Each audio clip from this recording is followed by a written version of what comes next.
ஒரு சிறுவன் காட்டில் ஒரு மாயக்கதவை கண்டுபிடிக்கிறான். மிகுந்த ஆர்வத்துடன் அதற்குள் நுழையும் அவனுக்கு அங்கே ஒரு சொர்க்கமே காத்திருக்கிறது. வானமெங்கும் மின்னும் தேவதைகள் பறந்து கொண்டிருக்கின்றன. பல நூற்றாண்டுகளாக குளிக்காத ஒரு மரம் மனிதன், ட்ரீ ஸ்பிரிட், மனித வாசனையை உணர்கிறான்.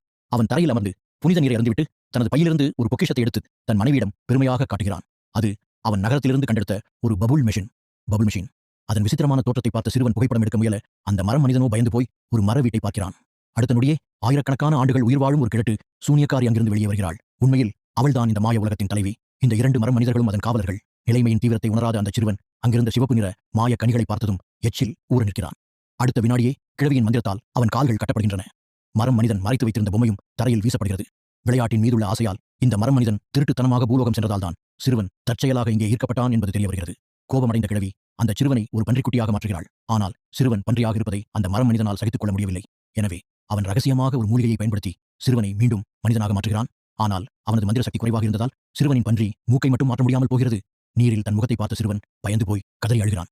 மரம் மனிதன் பதற்றத்துடன் ஒரு காட்டுக்கு கீரையை எடுத்து அவனுக்கு